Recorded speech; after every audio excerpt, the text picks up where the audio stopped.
It's time now to tackle the headline. Now, we're sticking in the trade space, looking at the biggest trades that we think will get done. And, of course, who holds the power, boys? It's a great battle, a great tug of war between club and player. And, of course, the player managers dive in with a little bit of that as well. So I'm going to throw some names at you.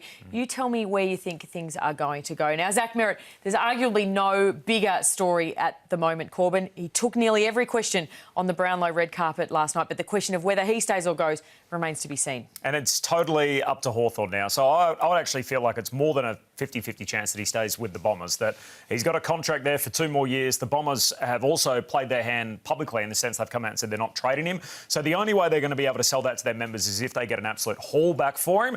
And then if you're the Hawthorn Football Club, is that the best way to spend your chips at this particular stage where they're right in the window? They've probably got a chance to make a big move, whether that's Harley down the track, who we've spoken about at length, whether it's Zach Butters a year from now. Is it Christian Petrarca? Are they going to go all in for Zach? Because I feel like they're going to ask an absolute haul for him.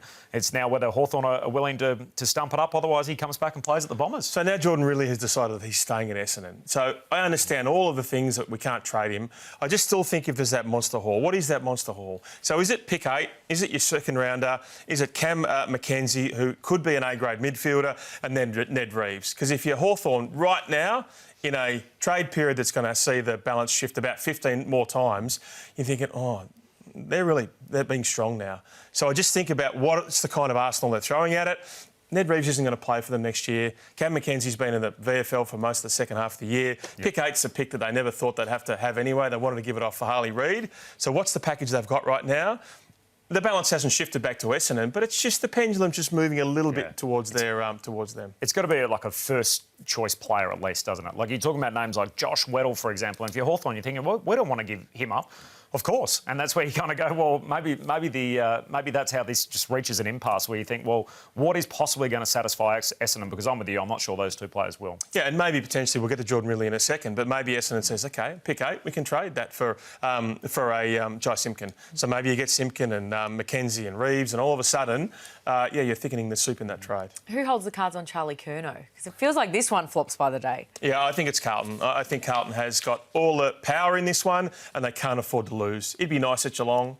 He'd be really nice at Gold Coast, but they don't need him. I think Sydney absolutely would love him. But if I'm Carlton, I'm thinking, yeah, we need a generational type player. There is nothing surer than him leaving that football club next year, having a beautiful pre-season and coming out and kicking 70. So that's why they need to get someone generational to come in. And even if I look at that package, you go, OK, what about Jed Walter, Sam Flanders and a future second? Jed Walter might be 60 games away from dominating games of football, and that might be a period where they've moved on past Michael Voss. And so, I just can't see what the collateral is that any club gives to them that would actually satisfy Michael Voss, let alone Graham Wright.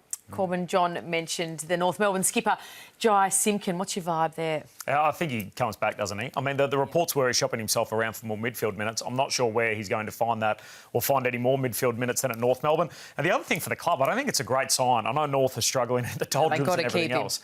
How have we heard so little about that, and we've heard so much about Zach Merrett? I know Merrett's a better player than Jai Simpkin in most people's estimations, but this is also the captain of a footy club who's shopping his wares and everything else. We've spoken almost zero about one and spent most of the time talking about Zach's scenario. That's because Zach's a game changer and Jai is not. And you know what? If he was a game changer as an inside midfielder, they would play him there.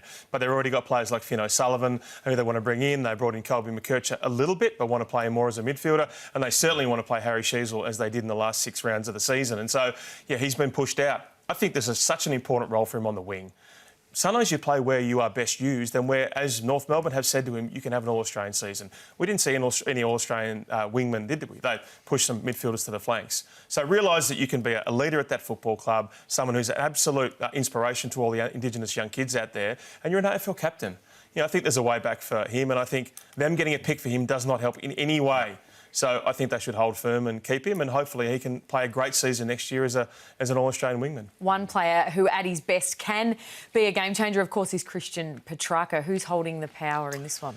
I think it's Melbourne. Yeah, so all the club, all the list bosses around there feel like Melbourne is not going to tip over half their list. Stephen May's a separate player. They want to bring in some young kids who they believe are already ready to play in those key defensive stocks. But they're saying, no, we think we can compete next year. So if you're doing that, you're not doing that without your second best player.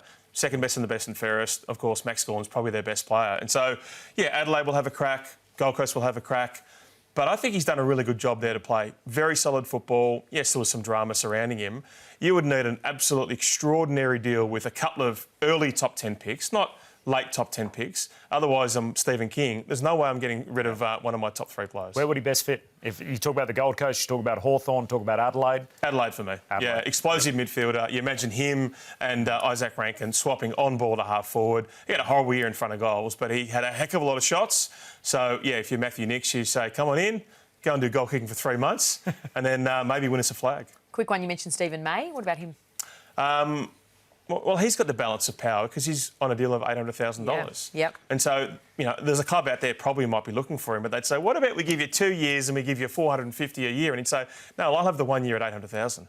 So it's up to the Melbourne Footy Club to try and find somewhere that's going to work for him. Really interesting to see that his captain in Max Gawn said at the Brownlow Medal, I don't know about it. I've seen the reports in the media. I'm a very, very strong friend of his. And that, to me, was very important for him to say, I'm not the captain who said, let's get rid of this problematic character. You know, he didn't want to be the fall guy for that. So, yeah, lots to play out there. All of this to play out, of course, for 18 AFL clubs as 2 prepare to face off in the grand final on the weekend. We'll keep you across all of it right here on Tackle the Headline. We'll see you next time.